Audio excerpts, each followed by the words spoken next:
रामं राक्षसवंशनाशनकरं राकेन्दुबिम्बाननं रक्षोरिं रघुवंशवर्धनकरं रक्ताधरं राघवं राधायात्मनिवासिनं रविनिभं रम्यं रमानायकं रन्ध्रान्तर्गतशेषशायिनमहं रामं भजे तारकम्। श्रूयते तर्हि मैक् आवश्यकता नास्ति तस्य। आदौ तावत् सरस्वतीवन्दनेन आरम्भं कुर्मः। या देवी सितपङ्कजा सनवरासीनाक्षमालाकरा वीणाझङ्कृतिनष्टसर्वजडता स्मेरप्रफुल्लानना या वाक्यार्थपदप्रमाणविभवा या सर्वभाषात्मिका तां वाचामधिदेवतां भगवतीं वन्दे सदा भारतीम्। अयि वेदिकाम् उपस्थिताः विश्वसंस्कृतप्रतिष्ठानस्य अध्यक्षमहोदयः, अस्य वर्गस्य चालिका ज्योत्स्ना महाभागा, दीपकराज महाभागः, अन्ये सर्वे च विद्वांसः चतुराश्रमवासिनः इति वक्तुं शक्यन्ते, यतः केचन अनुसन्धानकर्तारः छात्राः, केचन गृहस्थाः, केचन रिटैर्ड् वानप्रस्थिनः, सन्यासिनः तु न दृश्यन्ते, किन्तु आश्रमत्रयोवासिनः इति वक्तुम् अवश्यं शक्यते। प्रथमं तावत् मल्लिनाथसूरिणा सञ्जीविनी इति या व्याख्या रचिता रघुवंशस्य, तस्यां व्याख्यायां सरस्वत्याः एकः श्लोकः तेन विरचितः। शरणं करवाणि शर्मदं ते चरणं वाणि चराचरोपजीव्यं करुणामसृणैः कटाक्षपातैः कुरु मामम्ब कृतार्थसार्थवाहं। सः अपि याचते, सरस्वतीं याचते, मां कृतार्थसार्थवाहं पथिकम् इति कुरु हे वाणी। अन्यच्च तेनैव उक्तं तस्यामेव टीकायां यत् कालिदासगिरां सारं कालिदासः सरस्वती चतुर्मुखो अथवा ब्रह्मा एते एव ज्ञातुं शक्नुवन्ति, न मादृशाः।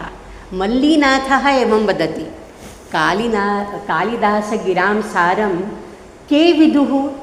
केवलं कालिदासः स्वयम् अथवा वाणी अथवा चतुर्मुखः ब्रह्मा, नान्ये तु मादृशाः। यदि मल्लिनाथः एवं वदति तर्हि का कथा मे? सञ्जीविनी नाम प्रख्यातायां रघुवंशटीकायां मल्लिनाथसूरिणा कृतेन सरस्वतीवन्दनेन आरम्भः कृतः। वाग्विचक्षणः सर्वशास्त्रवित् मल्लिनाथसूरी कालिदासमाहात्म्यकथनाय असमर्थः तर्हि का गतिः मे? तेन किम् उक्तं तत्र? दक्षिणावर्तनाथाद्यैः क्षुण्णवर्त्मसु मया अवकाशः लभ्यते इति मल्लिनाथः तत्र टीकायाम् आदौ वदति। आदौ लिखति, नाम न वदति, लिखति।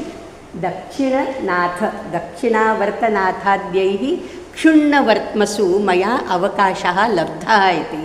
मयापि एतदेव अनुसृत्य कथ्यते यत् मल्लिनाथेन निहितपदे पथि, पदविषये पदशब्दे श्लेषः अस्ति। पदं नाम पदं नाम व्याकरणदृष्ट्या पदमपि। तर्हि मल्लिनाथनिहिते पदे पथि मयापि क्षीणः प्रयासः प्रवासश्च कर्तुम् आरब्धः इदानीं। तत्र एका प्रसिद्धा उक्तिः वर्तते, माघे मेघे गतं वयः इति। मल्लिनाथसूरिसन्दर्भे एव प्रियमुक्तिः इति केचन जनाः वदन्ति। यदा मल्लिनाथसूरि महोदयः बहु वृद्धः अजायत, तथापि किमपि तत्र लिखन् आसीत्, किमपि पठन् आसीत्। तर्हि केचन जनाः तं पृष्टवन्तः, किमिदानीं पठ्यते भोः भवद्भिः, भवता तु सर्वम् इदानीं पठितं स्यात्। तर्हि तेन उक्तं, कुतः एतावती मे आयुः, माघे मेघे गतं वयः। माघस्य शिशुपालवधपठने अध्ययने तथा च मेघदूतपठने गतं वयः, अन्याः सर्वाः कृतयः अद्यापि अपठिताः एव मया। तादृशी महती मेघदूतस्य माघकाव्यस्य च कविषु माघः कविकालिदासः इति उक्तिः प्रसिद्धा। तर्हि तादृशी महती मेघदूतस्य अस्ति, भवतु नाम। तथापि क इह रघुकारे न रमते। मेघदूतस्य प्रसिद्धिः अस्तु नाम, तथापि क इह रघुकारे न रमते, नाम सर्वोऽपि जनः रघुकारे रमते एव इति तस्य अर्थः। तत्र मेघदूतं नाम शृङ्गारविषयकं किञ्चित् काव्यं, विप्रयोगशृङ्गारविषयकं। भवतु नाम शृङ्गारः, अङ्गीरसः, रसराजः भवतु नाम। तथापि रघुवंशे वर्णितः यः वीररसः, सः अपि तावान् एव प्रेरकः सर्वेषां कृते। अन्यच्च यानि तत्र काव्यप्रयोजनानि उल्लिखितानि मम्मटाचार्येण, तत्र एकं प्रयोजनमस्ति, शिवेतरक्षतये इति। रघुवंशकाव्येन किं जायमानमस्ति, शिवेतरक्षतिः भवति।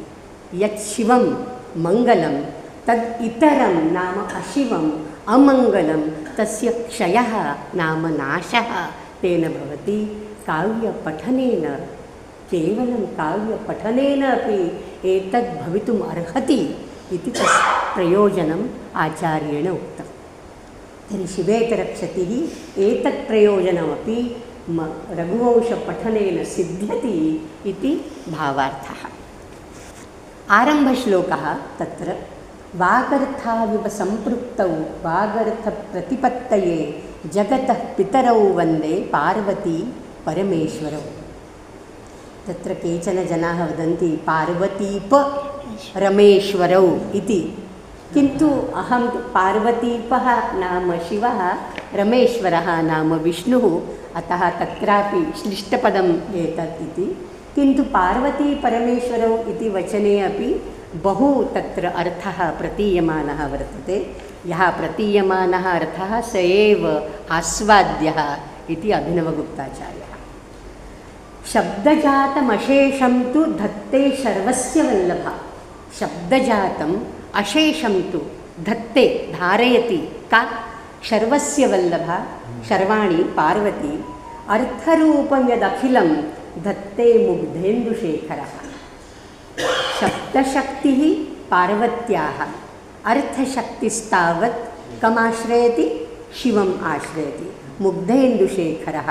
तर्हि शब्द अर्थयोः, शब्दार्थयोः ऐक्यं यत्र भवति तत्तु शिवस्वरूपेव द्रष्टुम् अस्माभिः शक्यते। अर्धनारीनटेश्वर रूपं शिवस्य तत्रापि अस्माभिः द्रष्टुं शक्यते एव। वागर्थयोः, शिवा शिवयोः, उमाशङ्करयोः सात्म्यम् अद्वैतं प्रथमश्लोकेन एव, प्रथमपदेन एव वागर्था तत्र गम्यते। तौ एव पितरौ इति उक्तं कालिदासेन। तौ एव जगतः पितरौ वन्दे पार्वती परमेश्वरौ।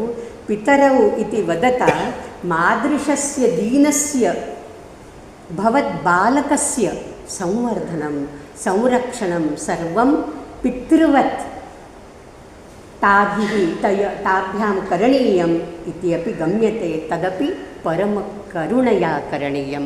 यथा पिता अथवा माता पितरौ नाम कारुण्येन बालको वर्धेते, तथैव तत्र अन्यत् एकं बीजं वर्तते, वकारः। वकारः प्रथमं तत्र योज्यते कालिदासेन वकारस्य कः अर्थः? वकारः प्रतिष्ठां भजते। वकारः एकाक्षरशब्दकोशे वकारः प्रतिष्ठां भजते, गौरवं भजते, तन्त्रशास्त्रे अमृतबीजत्वं वहति। तन्त्रशास्त्रे वकारः अमृतबीजत्वं वहति। अतः आदौ वकारस्य प्रयोगेण ग्रन्थस्य गौरवम् अविनश्वरत्वं च सूच्यते इति। कालिदासस्य उक्तौ अभिधार्थः तावान् न द्रक्ष्यः, नाम न दर्शनीयः। किं दर्शनीयं? व्यङ्ग्यार्थः। अभिधा लक्षणा अन्यच्च व्यञ्जना। शब्दशक्तयः तिस्रः, किन्तु तिसृषु शब्दशक्तिषु का प्रधानतमं पदं भजते? तर्हि व्यञ्जना एव। महाकाव्ये इदं यानि वर्णनानि सन्ति, यत्किञ्चित् तत्र अभिधत्तं नाम अभिहितं कालिदासेन, तानि सर्वाणि लक्षणरूपाणि भूत्वा दशरूपके वा स्यात् अथवा साहित्यदर्पणे वा स्यात् महाकाव्यस्य एतावन्ति लक्षणानि इति। लक्षणानि यावता नाम तत्र लिखितानि वर्तन्ते पश्चाद्भिः नाम अलङ्कारशास्त्रिभिः, तेषां पुरतः कः ग्रन्थः? कालिदासस्य कृतयः एव रघुकुमारौ। सत्यं। तर्हि तत्र रघुवंशम् उररीकृत्यैव तत्रैको नायकः सुरः अथवा एकवंशभवे नृपाः इति यल्लक्षणं निहितं, तस्य लक्षणस्य कृते रघुवंशमेव तस्य पुरतः आसीत्, विश्वनाथस्य पुरतः। तर्हि सर्वाणि तस्य काव्यस्य लक्षणानि अत्र दृश्यन्ते एव। इक्ष्वाकुकुले जातानां राज्ञां चरित्रग्रथनम् एषः विषयः। रघुवंशस्य विषयः कः? रघूणाम् अन्वयं वक्ष्ये। रघूणाम् अन्वयं वक्ष्ये। तर्हि अल्पमतिः अहम् उडुपेन यथा सागरं तथा तद्वंशवर्णनं चिकीर्षुः इत्यपि कालिदासेन स्वपक्षे दैन्यं स्वीकृतमस्ति। अहं तु अल्पमतिः, कथम् उडुपेनास्मि सागरं, तितिर्षुर्दुस्तरं उडुपेनास्मि सागरम् इति उक्तं। विनयः तस्य विद्या विनयेन क्व सूर्यप्रभवोऽंशः क्व चाल्पविषया मे मतिः। अन्यच्च प्रांशुलभ्ये फले यादृशः प्रयत्नः वामनेन क्रियते तथैव मादृशेन कविना कृतः अयं रघुवंशवर्णनस्य प्रयत्नः इत्यपि तस्य काचन विनयोक्तिः। तथापि तर्हि कथम् इदं स्वीकृतं कालिदासेन? तद्गुणैः कर्णमागत्य चापलाय प्रचोदितः। तद्गुणैः नाम रघुवंशराजानां गुणैः कर्णमागत्य चापलाय प्रचोदितः इति। अतः मया एतत् चापलं साहसं कृतम् इत्यपि सः वदति। कीदृशाः रघुवंशस्य राजानः? सर्वे एकं श्लोकं तु अवश्यं जानन्ति। शैशवेभ्यस्तविद्यानां यौवने विषयैषिणां वार्धके मुनिवृत्तीनां योगेनान्ते तनुत्यजां।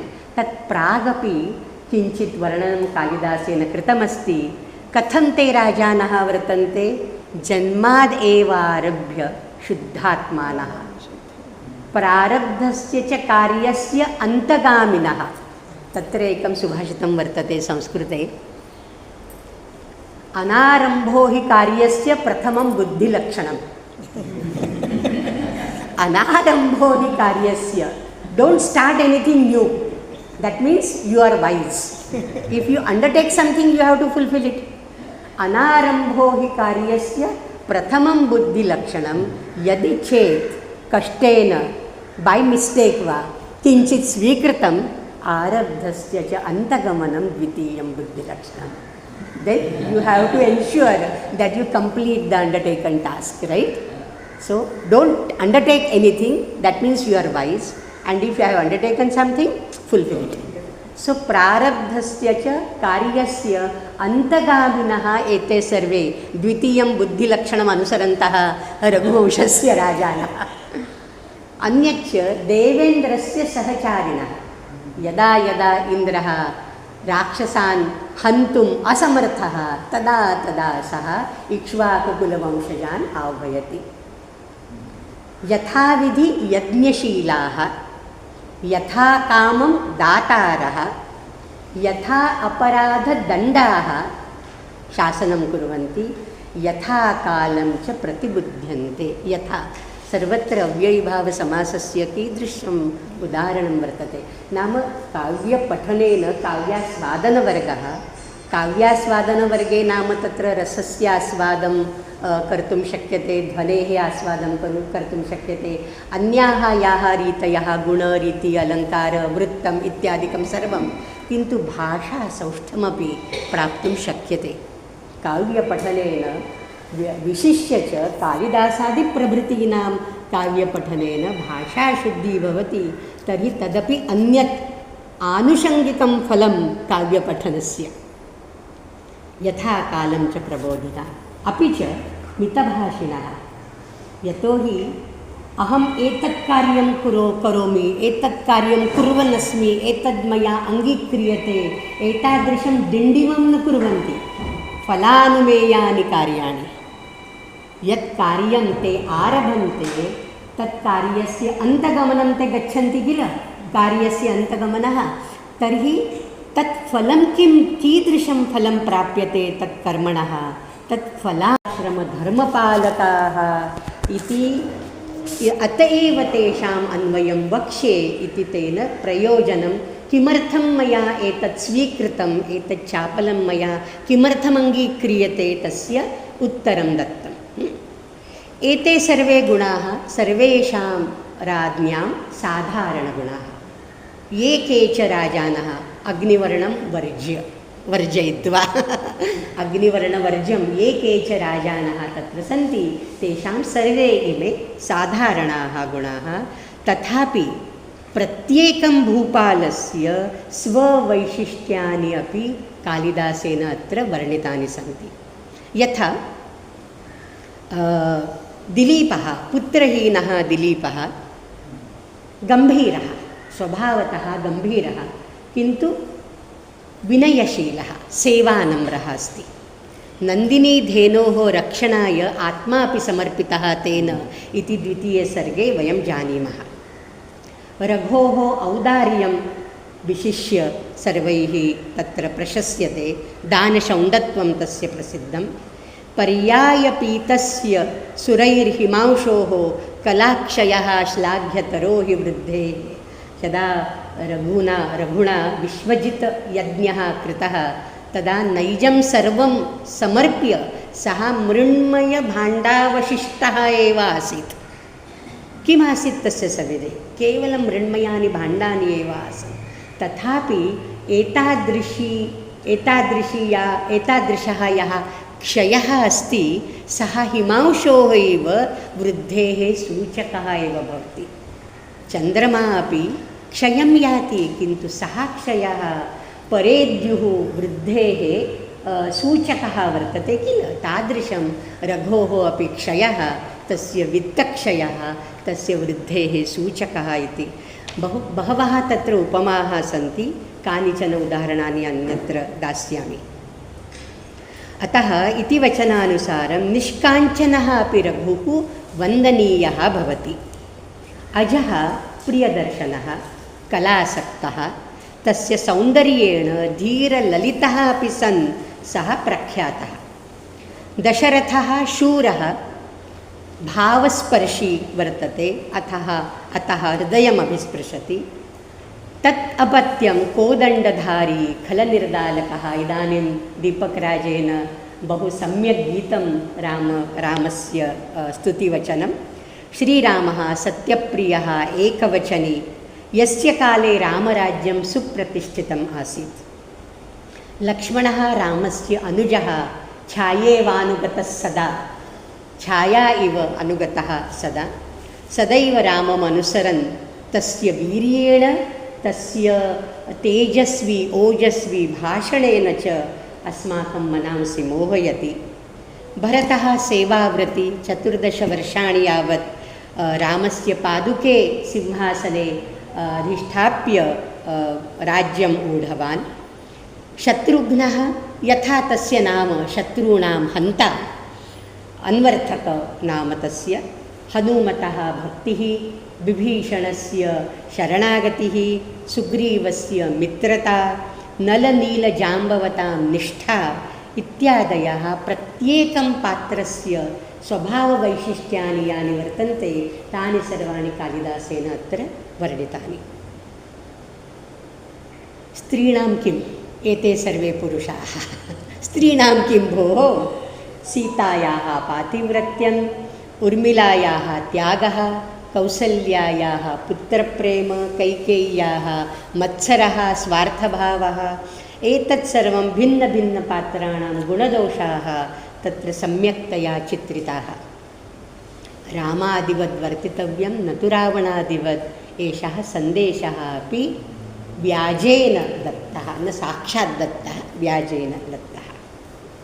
सामान्यपरिचयः इदानीं रघुवंशाणां राज्ञां, किन्तु इदानीं प्रत्येकं सर्गस्य किं वैशिष्ट्यं तत् संक्षेपेण वक्तुमीहे। प्रथमे सर्गे तावत् दिलीपस्य बाह्यरूपं प्रथमं वर्णितं। व्यूढोरस्कः, वृषस्कन्धः, शालप्रांशुः, महाभुजः, क्षात्रो धर्म इवाश्रितः, क्षात्रधर्म इवाश्रितः इति दिलीपस्य वर्णनम्। प्रजानां विनयाधानाद् रक्षणाद् भरणाद्वपि सपिता पितरस्तासां केवलं जन्महेतवः। सः वस्तुतः प्रजानां पिता एव आसीत्, तेषां रक्षणात् भरणात् इत्यादि।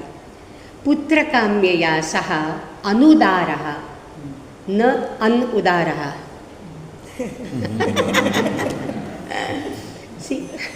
See the beauty of Sanskrit. If you split it at a wrong place, it will mean something different. Anudaraha, daraha anuvartante yam, saha anudarah नाम सुदक्षिणया सहितः सः अनुदारः। अन्यथा अन् इति नेगेटिव् पार्टिकल् यदि सेपरेट् क्रियते, अन् उदारः न उदारः।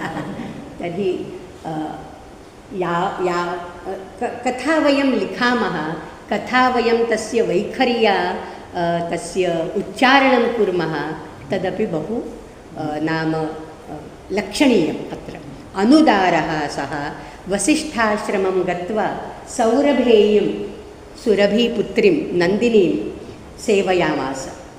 द्वितीयः सर्गः दिलीपसिंहसंवादेन अत्यन्तं हृदयङ्गमः जातः। 21 दिनानि यावत् धेनोः नन्दिन्याः सेवा दम्पत्या कृता, अनुचररूपेण कृता। 22 दिने तस्य निष्ठां परीक्षितुं धेन्वा एका लीला रचिता। सा तु देवधेनुः एव, तया एका लीला रचिता। का सा लीला? शिवकिङ्करः कश्चन कुम्भोदरनामा सिंहरूपं धृत्वा नन्दिनीं मारयितुम् उद्युक्तः, ताम् आरूढः। यदा दिलीपः तं दृष्ट्वा तं मारयितुम् उद्युक्तः, तर्हि चित्रार्पितैव स्थिरः अभवत्। एकं पदमपि चालितुं न शशाक, बाणमपि त्यक्तुं न शशाक सः। सापि लीला एव भगवतः। तर्हि चित्रार्पितैव स्थिरः अभवत्, पदमेकमपि उद्धर्तुं न शशाक। त्वं मदीयेन देहेन उपजीव्य प्रसन्नो भव, परन्तु पुत्रमीलनोत्सुकाम् इमां धेनुं वसिष्ठधेनुं मोचय इति प्रार्थितं दिलीपेन इति सः उक्तवान्। तर्हि सिंहेन किम् उक्तम्? एकातपत्रं जगतः प्रभुत्वं। सार्वभौमराजा अस्ति, सः चक्रवर्ती राजा अस्ति इक्ष्वाकुकुलस्य।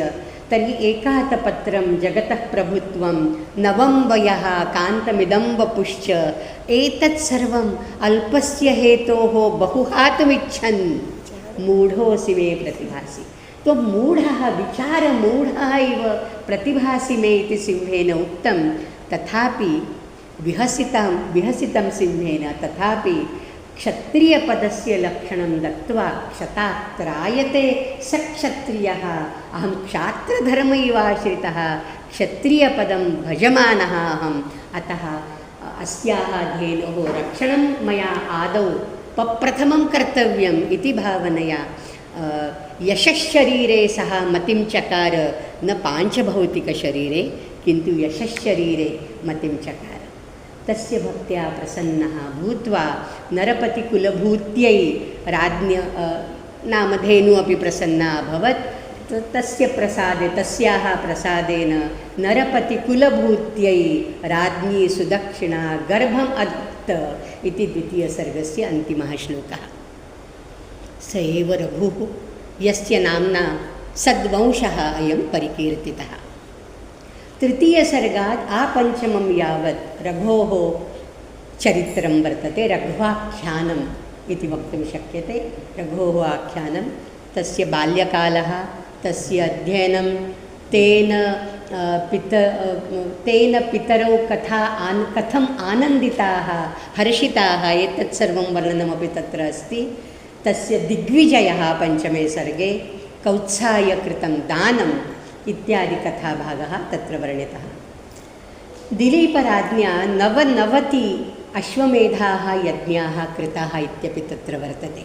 99तमे यज्ञे इन्द्रेण तस्य यज्ञीयाश्वः अपहृतः। इन्द्रः तु वयं सर्वे जानीमः कथं भीत्या आरूढः यदि कश्चन 100तमम् अश्वमेधं करोति चेत् तस्य इन्द्रपदमेव त्यक्तं भवेत् इत्यतः भयेन सः 99तमे 100तमे वा अश्वमेधयज्ञे यज्ञार्हम् अश्वं ऋतवान्। तर्हि रघुणा स्वबलेन सः कथं प्रत्यावर्तितः। तत्र रघोः इन्द्रश्च संवादः, द्वयोः संवादः अतीव वाट् यु केन् से fiery spirited conversation between Indra and Raghu, very spirited conversation. तदपि मूलतः पठनीयं। तत्र एकं वाक्यं दिलीपः रघुः वदति, श्रुतेः पथः दर्शयितारः ईश्वराः मलीमसां पद्धतिं न आददते। इन्द्रप्रभृतयः ईश्वराः किं ते कुर्वन्ति? श्रुत्या दर्शितं पथं दर्शयन्ति अन्यान् जनान्। तर्हि तादृशाः ईश्वराः शासकाः मलीमसां पद्धतिमिमं नाम अश्वस्य हरणमित्यादिकं न आददते। एतत् त्वया न कर्तव्यम् इति नाम C how spirited he is. He doesn't hesitate to talk this in this language to Devendra, right? मलीमसां पद्धतिं न आददते। तदनन्तरं वृद्धः दिलीपः पुत्रं रघुं साम्राज्ये अभिषिच्य सस्त्रीकः तपोवने उषितवान्। तादृशी एव परिपाटिः वार्धके मुनिवृत्तीनां योगेनान्ते तनत्यजः।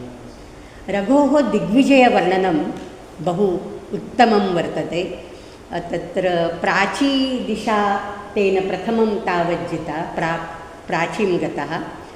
तदनन्तरम् अङ्गवङ्गकलिङ्गान् जित्वा दक्षिणदिशि सह्यपर्वतम् उल्लङ्घ्य सः पाण्ड्यकेरलराज्ये आगतः। इदानीम् अस्मद्राज्ये आगतः। अस्मद्राज्ये आगत्य यद्वर्णनं तेन कृतं तत् कथं वास्तविकतां भजते तत् पश्यन्तु भवन्तः। सः तत्र वदति, तदनन्तरं सः पश्चिमाशां गत्वा अनन्तरं पारसीकान् पराजित्य तदानीम् उत्तरदिशि हिमालये गतवान्। एतादृशं सर्वं वर्णनं वर्तते। अनन्तरं प्राग्ज्योतिषपुरं गतः इति दिग्विजयस्य वर्णनं वर्तते। अहं तत्र केरलराज्ये आगत्य तेन किं कृतं, केन दृष्टं, किं दृष्टं, कथं तस्य सैन्यस्य कथं प्रभावः आसीत् सर्वेषां जनस्य उपरि तद्मया एकं तत्र निर्दिश्यते। भयोत्सृष्टविभूषणानां तेन केरलयोषिताम् अलकेषु चमूरेणुः चूर्णप्रतिनिधीकृतः। बहु सुन्दरं वर्णनमस्ति। एतद्वर्णनं मया श्रावितं। मम सखी अत्र आगता डॉक्टर अरुन्धती सुन्दर, सिफ्तः एव वर्तते। तस्यै श्रावितः अयं श्लोकः ह्यः मया। केरलयोषितः तेषां सुवर्णाभूषणप्रियत्वेन प्रसिद्धाः। सत्यं किल? अत्र Bhima jewellers, Chungath, Joyalukkas, then Kalyan, then Josco, so many jewellers. And विवाहे बहु तत्र अलङ्काराः ध्रियन्ते केरलवध्वा इति मया दृष्टमपि श्रुतमपि। तर्हि केरलभयोत्सृष्टविभूषणाः स्त्रियः किं कुर्वन्त्यः आसन् तदा? भयेन उत्सृष्टविभूषणानि ताभिः भयोत्सृष्टविभूषणानां केरलयोषिताम्। अन्यच्च एकः विशेषः, अलकेषु, अलकाः नाम चूर्णकुन्तलाः, वक्रकुन्तलाः, कुरळे case, not straightened hair. Normally Kerala striya, even I have some churna kuntala, so people ask me, are you Malayali, are you Kerali? Now almost I am a Kerali, but churna kuntala, alaka is necessarily churna kuntala, alaka is necessarily vakra kuntala, not a straight hair. Okay, alati bhushayati iti alakam. अलकं कस्मात्? अलति भूषयति, तेनैव अलङ्कारः अल। तर्हि चमूरेणुः चूर्णप्रतिनिधीकृतः, तर्हि तेषाम् अलकानि अपि वर्णितानि, तेषाम् आभूषणप्रियत्वमपि वर्णितम्। अन्यः एकः श्लोकः वर्तते अग्रे, मुरलानदी। मुरलानदी कः? केरले मन्ये पूर्णायाः उपनदी भवितुमर्हति मुरला। तत्र मुरला मारुतोद्भूतं कैतकं रजः इति उल्लेखः कृतः कालिदासेन। मुरला मारुतोद्भूतं कैतकं रजः, केतकी पुष्पपरागः, केतकी पुष्पगन्धः सर्वत्र प्रसृतः। अतः कायं मुरला अहं न जाने, मया यदा गूगल् स्वामिना निवेदितं भोः मह्यं मुरला नाम नदी ददातु, तर्हि मुरला तु न प्राप्ता मया। अन्या 44 नद्यः केरलप्रान्ते वहमानाः प्राप्ताः, तत्र मुरला नाम नासीत्। कदाचित् एतत् प्राचीनं नाम भवितुमर्हति, इदानीं मोर्टिपुळा वा अन्यत् वा किञ्चित् तस्याः नाम भवितुमर्हति अपि। किन्तु मुरला मारुतोद्भूतं कैतकं रजः नाम केतकी वनानि तत्र आसन् इत्यपि उल्लेखः कालिदासेन कृतः। तत्तु लक्षणीयम् अस्माभिः। तदनन्तरं पश्चिमसागरः, उदन्वान् अयं शब्दः तत्र प्रयुक्तः। उदकम् अस्य अस्ति इति। उदकं कस्मात्? उन्दिक्लेदने, उन्दिक्लेदने। तर्हि उदन्वान् परशुरामाय केवलं भूमिं ददौ। एतत् सर्वं क्षेत्रं केरलक्षेत्रं परशुरामभूमिः इति कथ्यते अस्माभिः। तर्हि उदन्वान् परशुरामाय केवलं भूमिं ददौ, रघवे तु महीपतिव्याजेन करमपि ददौ। अतः रघुः परशुरामात् वरः इति व्यतिरेकेण सूचितं तत्र। परशुरामः केवलं भूमिं लब्धवान्, अयं तु भूमिमपि लब्धवान्, करमपि लब्धवान् रघुः इति व्यतिरेकः तत्र सूचितः। दिग्विजयानन्तरं सः विश्वजितं यज्ञं चकार, नैजं सर्वं याचकेभ्यः दत्वा यदा सः जयशीलः मृण्मयपात्रावशिष्टः, तदा सवरतन्तुशिष्यः कौत्सः तत्र आगच्छत् 14 कोटिसुवर्णमुद्राः याचितं गुरुदक्षिणायाः कृते। न कुसमये अयं प्राप्तः, तस्य सविधे तु किमपि नासीत्। इदानीं कौत्सः अपि विचिन्तयन् आसीत्, किम् अहं कुर्वे इदानीं, कुसमये प्राप्तः अयम्, अहं गमिष्यामि। किन्तु याचकः तादृशः गच्छेत् तर्हि तस्य यशः पीड्येत, यशः बाधेत। अतः दिनद्वयं यावत् तत्र प्रतीक्षस्व इति उक्त्वा तेन किं सङ्कल्पितम्, इदानीं कुबेरस्य लकानगरीं प्रति गच्छामि, बलाच्च तस्य धनम् आहरामि इति रघुणा चिन्तितं। तस्य मनीषां ज्ञात्वा कुबेरः तद्रात्रौ एव सुवर्णवृष्टिं च तद्रात्रौ एव सुवर्णवृष्टिं कारयामास। ऋषितः कौत्सः गुरुदक्षिणां स्वीकृत्य 14 कोटि एव तेन गृहीतम् अन्यत् एकमपि एकापि मुद्रा न गृहीता। रघुणा अपि न किमपि वाञ्छितम्। एतत् तस्य रघोः औदार्यं कौत्सस्य च निरीहभावः द्रष्टुं सर्वे अयोध्यावासिनः आश्चर्यचकिताः अभूवन् इत्यपि कालिदासः वर्णयति। तर्हि रघोः अपत्यमिदानीम् अजः प्रियदर्शनः। तस्य विषये किं वक्तव्यम्? इन्दुमती स्वयंवर, अज इन्दुमती स्वयंवरं षष्ठे सर्गे। इन्दुमती विरचित अनुकूलवेशः सः विदर्भदेशं जगाम। विरचितानुकूलवेशः विदर्भदेशं प्रस्थितः। तस्याः इन्दुमत्याः सखी सुनन्दा प्रत्येकं राज्ञः वर्णनं इन्दुमत्यै कारयति स्म। तर्हि अस्मिन् प्रसङ्गे अयं प्रसिद्धः श्लोकः दीपशिखे कालिदासः, सञ्चारिणी दीपशिखेव रात्रौ यं यं यतीयाय पतिं वरासा नरेन्द्रमार्गाट्टैव प्रपेदे विवरणभावं ससभूमिपालः। यथा एका दीपशिखां गृहीत्वा यदि कोऽपि गच्छति तर्हि दीपशिखा यं यं सौधं यां याम् अट्टालिकां प्रकाशयति तावान् पर्यन्तं मुहूर्तमात्रं प्रकाशयति। यदा सा दीपशिखा अग्रे गच्छति तर्हि सा अट्टालिका अन्धकारे मज्जति। तर्हि तादृश केवलं मुहूर्तमात्रमेव तत्र ज्योतिः भवति, तत्र दीपस्य प्रकाशः भवति। यदा यदा इन्दुमती प्रत्येकं राज्ञः समीपे अवतिष्ठते, सुनन्दा च तस्य वर्णनं करोति, तावान् पर्यन्तं स राजा किरीटमित्यादिकं सर्वम् उपस्थाप्य सर्वं सम्यक् अस्ति वा with all hopes, all glow on his face. The moment she goes ahead,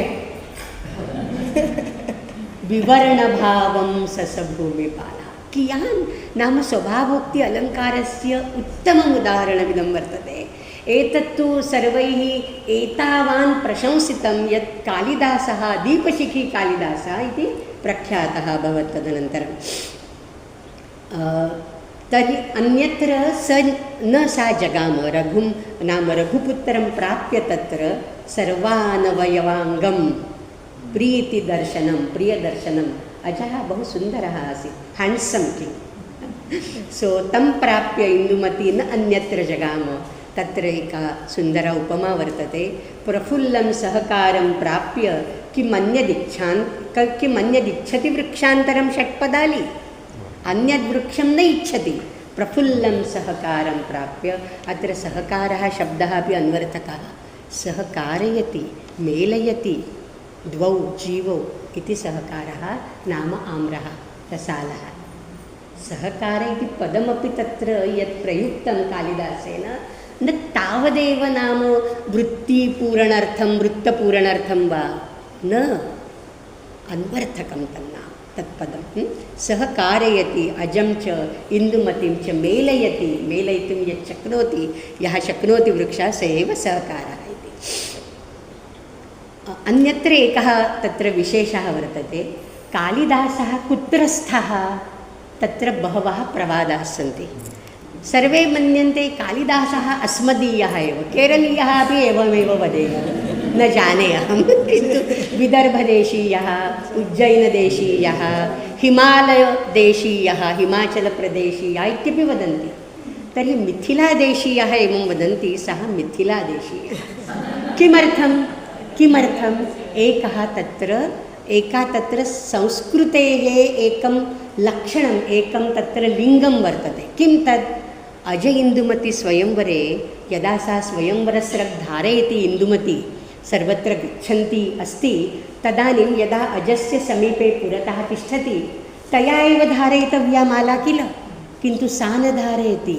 धात्रीकराभ्यां तत्र अयं श्लोकः वर्तते, लक्षणीयः अयं श्लोकः।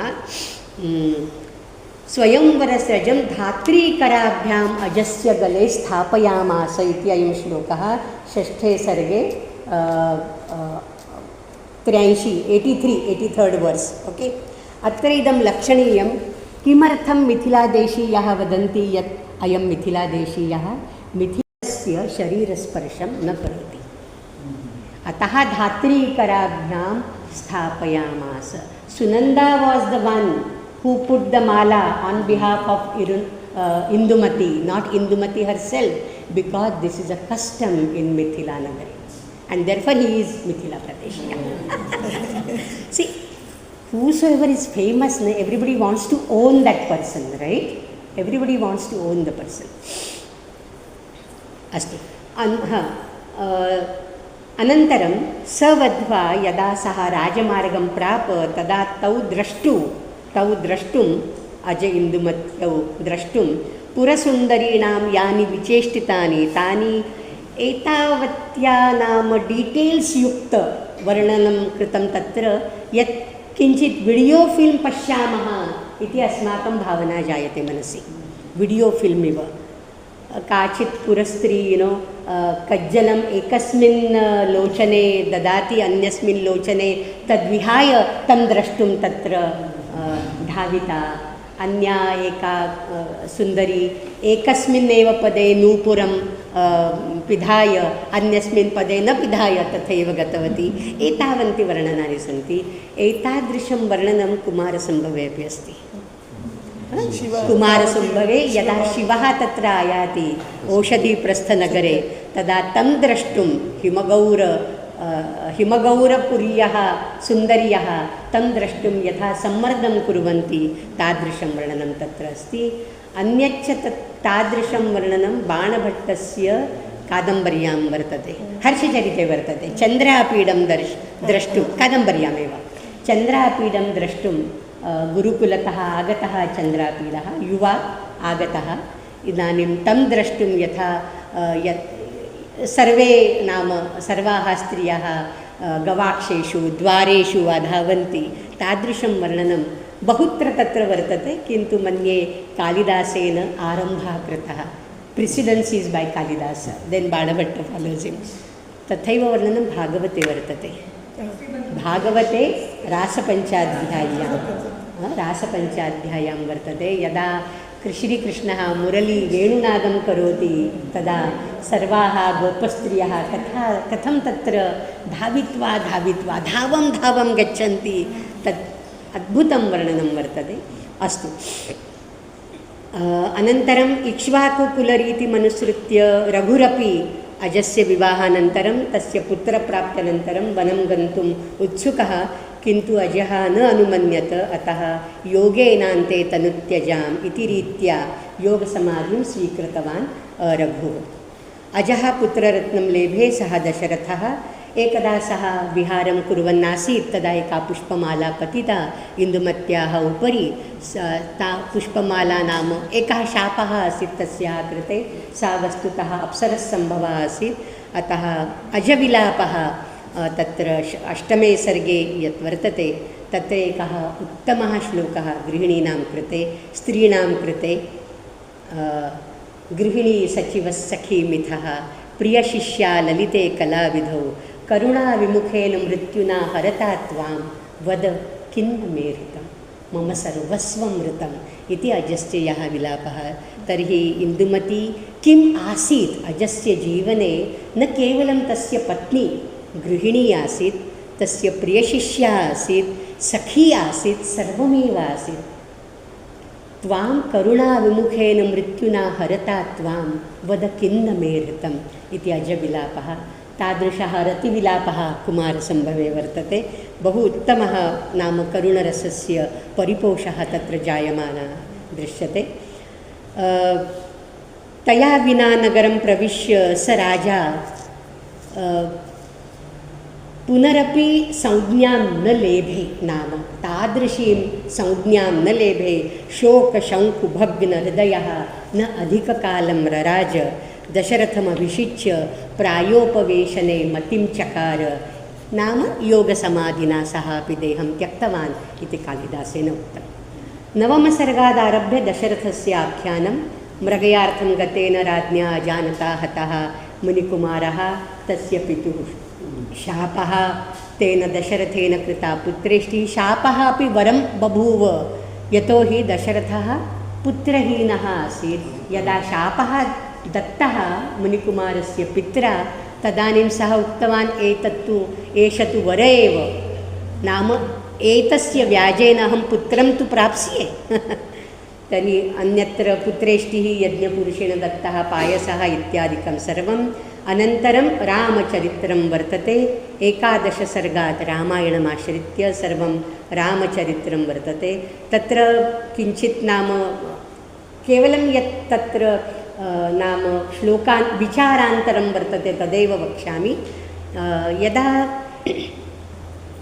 विदेहसुता त्यक्ता विदेहसुतायाः त्यागः रावणवधानन्तरं यदा विदेहसुतायाः त्यागः कृतः लक्ष्मणः तां वनं नीत्वा तत्र त्यक्त्वा आगमत् तदा देवी सीता औत्पातिकं मेघ इव अश्मवर्षं महीपतेः शासनमाकर्ण्य सीता लतेव धरित्रीं सहसा जगाम एतद्वर्णनम् अस्ति 14 सर्गे लब्धसंज्ञा सा लक्ष्मणद्वारा रामाय सन्देशं प्रेषितवती सः सन्देशः लक्षणीयः कः सः सन्देशः वाच्यस्त्वया मद्वचनात् स राजा वाच्यस्त्वया मद्वचनात् स राजा वह्नौ विशुद्धामपि यत्समक्षं मां लोकापवाद अहासिः श्रुतस्य किं ते सदृशं कुलस्य एषः त्यागः यत्त्वया कृतः